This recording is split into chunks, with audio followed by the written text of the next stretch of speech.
dans une ville, on retrouve un monstre appelé Horreur. Il rôde dans l'obscurité de la nuit pour chasser les beautés humaines. Il aime collectionner les seins des femmes magnifiques pour se décorer. Il y a des personnes spécialisées dans la chasse à ce monstre. Elles nettoient l'impureté du monde avec leur extraordinaire pouvoir. Son nom est Swart, et il est le chevalier choisi du monde démoniaque.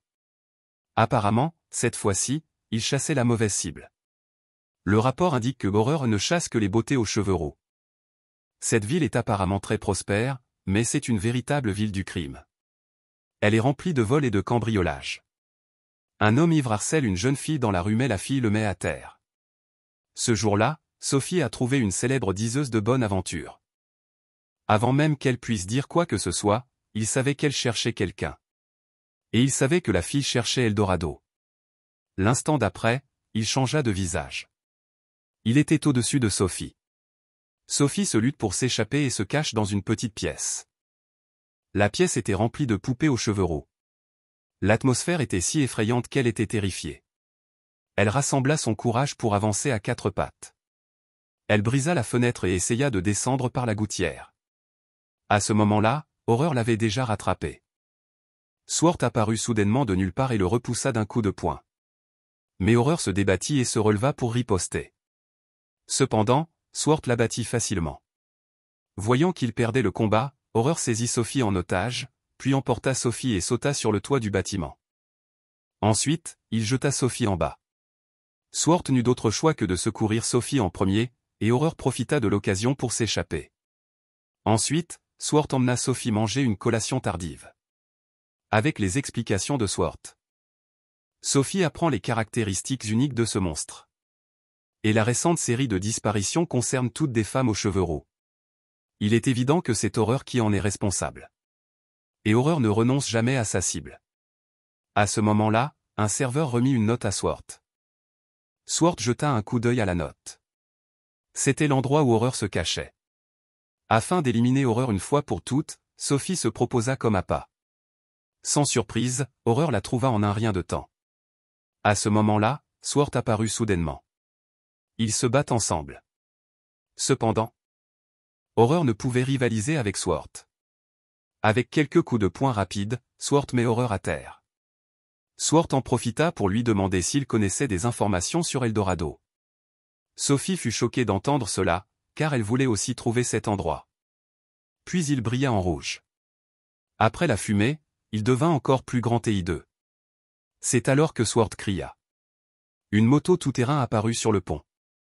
Swart emmena Sophie sur une moto tout-terrain pour échapper à l'attaque et se précipita dans la ville. Horreur était à sa poursuite. Après avoir échappé temporairement à la poursuite d'Horreur, il posa Sophie à terre. Ensuite, il sortit son épée géante. Montant sur la moto tout-terrain et sautant haut dans les airs, il frappa Horreur en plein visage. Puis il traîna Horreur et se dirigea vers le pont. À ce moment-là, la moto tout-terrain sur laquelle il était assis se mit à tourner sur place. Et la gigantesque épée traça un cercle magique sur le sol. Après un éclair de lumière sacrée, il se transforma en chevalier démon. Il était vêtu d'une armure dorée, et même la moto tout-terrain devint dorée. Il continua à attaquer Horreur. Finalement, il lança l'épée géante hors de sa main. L'épée transperça la tête d'Horreur et s'écrasa contre le camion-citerne derrière lui. Dans une violente explosion et un immense feu, Horreur fut complètement tué. Le pont fut également détruit. L'accident fit tourner la tête des habitants alentour. Pendant ce temps, Swart était toujours en route pour trouver Eldorado.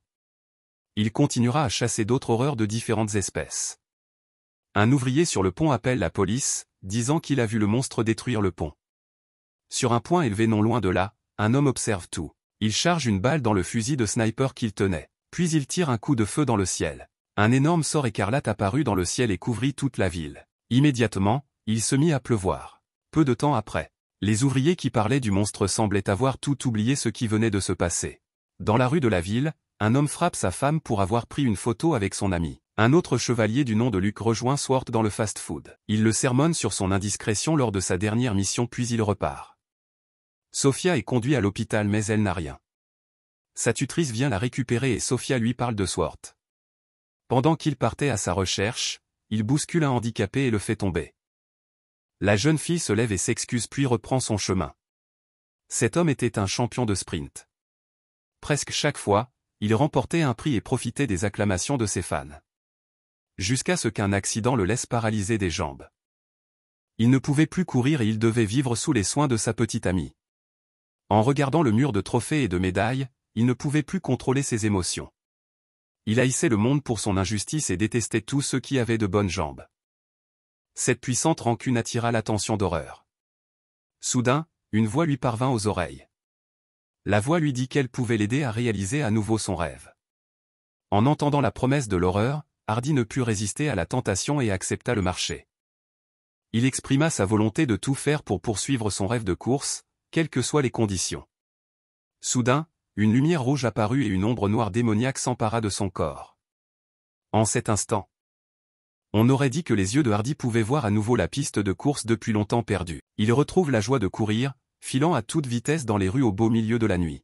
L'adrénaline bouillonnante fit éclater un rire incontrôlable chez Hardy. Ayant accepté les conditions du diable, il est devenu un Horreur. Après son entraînement, il s'apprêtait à manger. Pendant ce temps, il y avait quelqu'un d'autre qui avait également détecté la présence de Hardy. Il s'agit de Luke. C'est un chevalier démon spécialisé dans la chasse d'horreur. En observant l'autre se déplacer à grande vitesse, il pense que Hardy l'avait trouvé.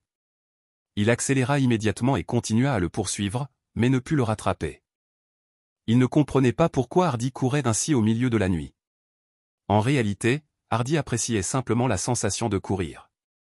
Le lendemain, Luke parcourut seul chaque coin de la ville. Partout où il allait, il utilisait ses mains pour toucher. À ce moment-là, une femme arriva. Elle n'était autre que la petite amie de Hardy. Hardy avait disparu subitement la nuit dernière. Elle voulait savoir si quelqu'un l'avait vue. Luke l'ignora et partit. À ce moment-là, Swart apparut soudainement. Elle voulait aider cette femme. Au cours de l'échange, ils apprirent que Hardy, le disparu, était un champion de sprint. Ils réalisèrent soudainement que l'horreur qui courait rapidement la veille était le petit ami de la femme. Après avoir reçu cette nouvelle, Swart et Luke se préparent à agir. À la fin de la nuit, la femme rentra chez elle.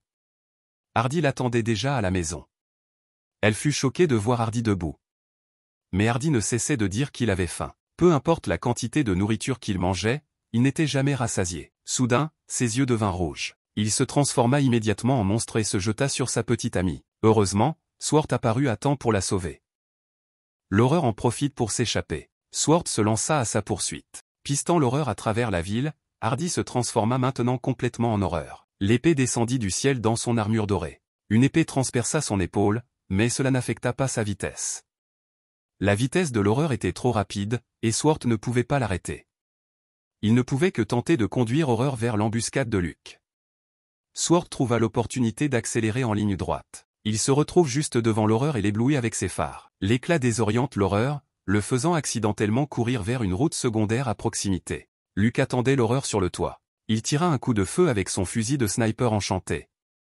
Mais il manqua les points vitaux de l'horreur. Luke s'apprêtait à tirer le coup suivant quand un résident apparut soudainement. Luke fut perturbé et manqua son tir. Luke changea rapidement de position à la recherche de la prochaine opportunité de tirer sur l'horreur.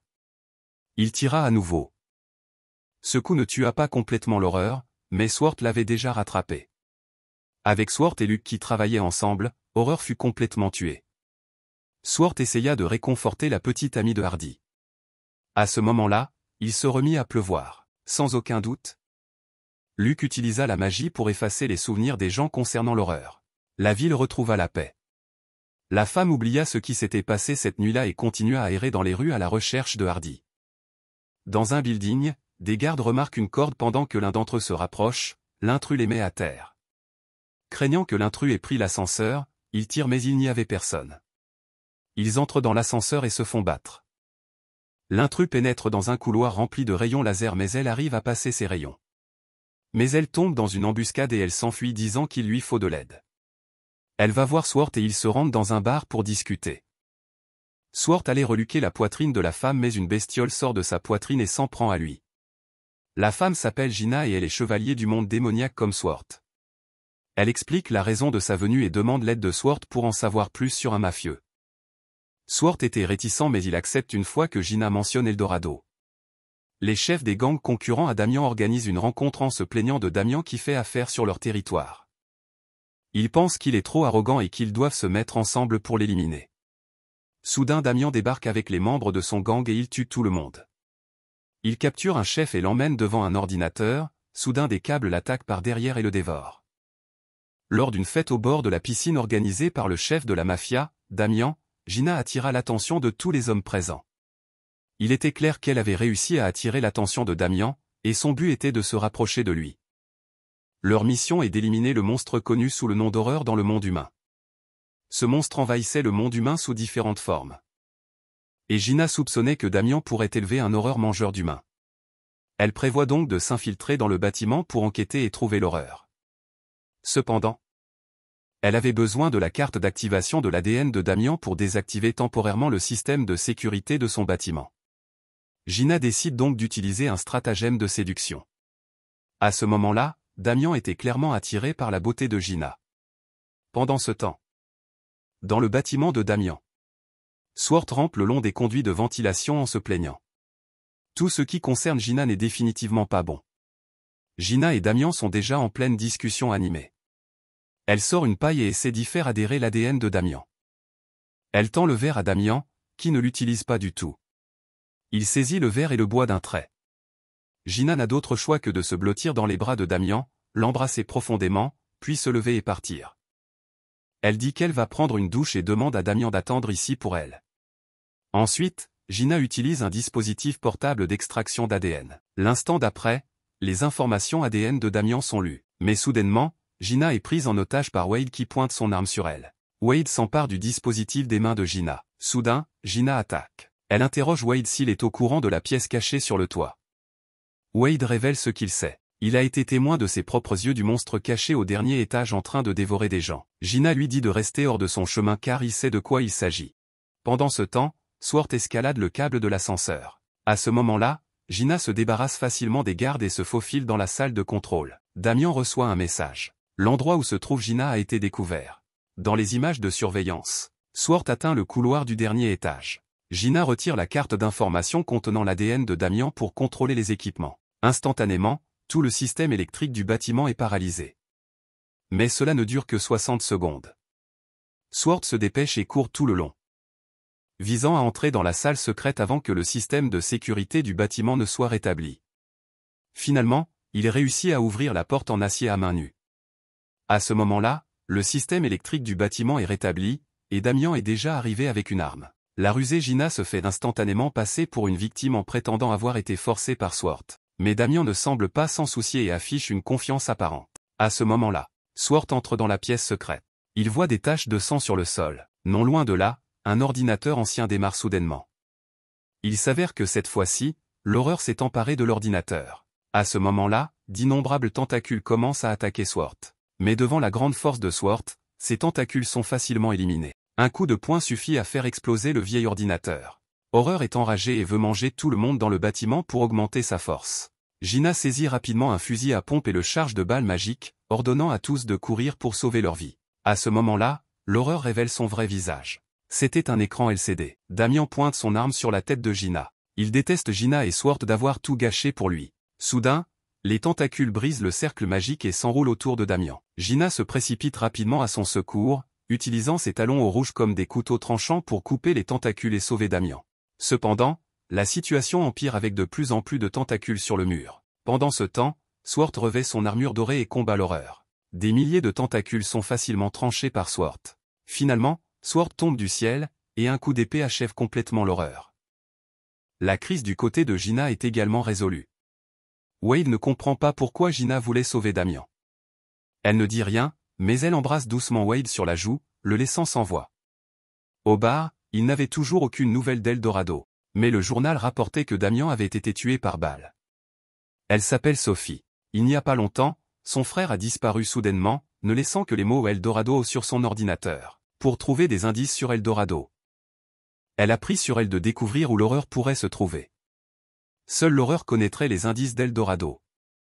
Récemment, des rumeurs circulaient à propos d'événements étranges dans la résidence d'un prêtre. Sophie se rendit à la résidence du prêtre, où elle apprit que le prêtre avait une belle-sœur nommée Phyllis qui était malade et ne montrait plus son visage récemment.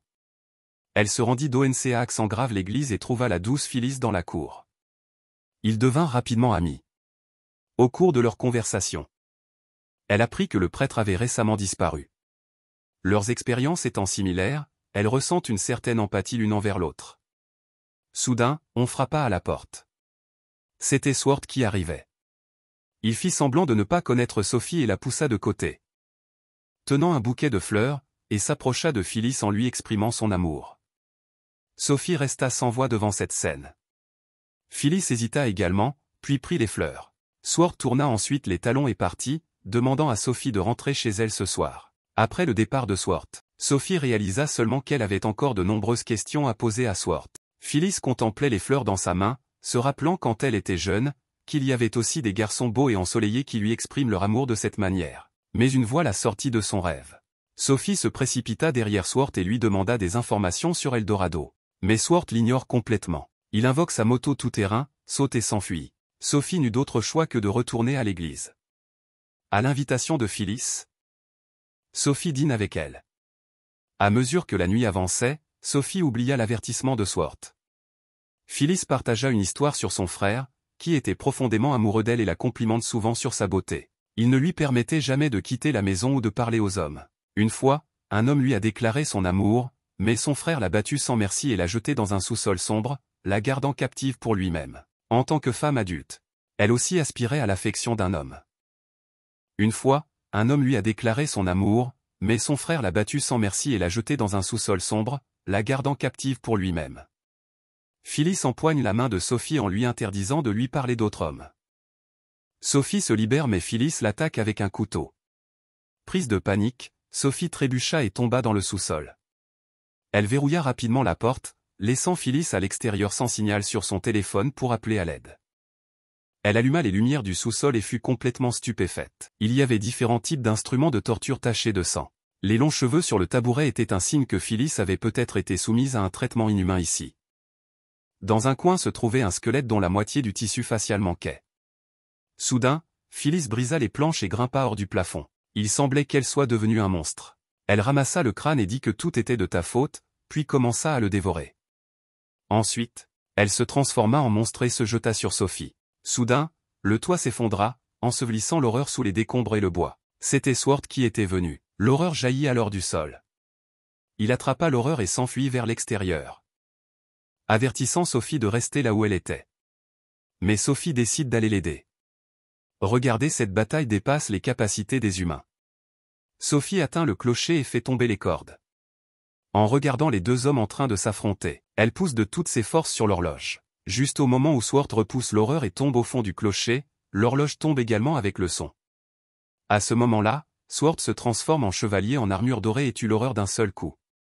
Désespérée de retrouver son frère, Sophie rattrape Swart, les larmes coulant sur son visage, et le supplie de l'aider. Cela lui rappelle la sœur qu'il a perdue et il accepte de prendre Sophie avec lui dans son voyage.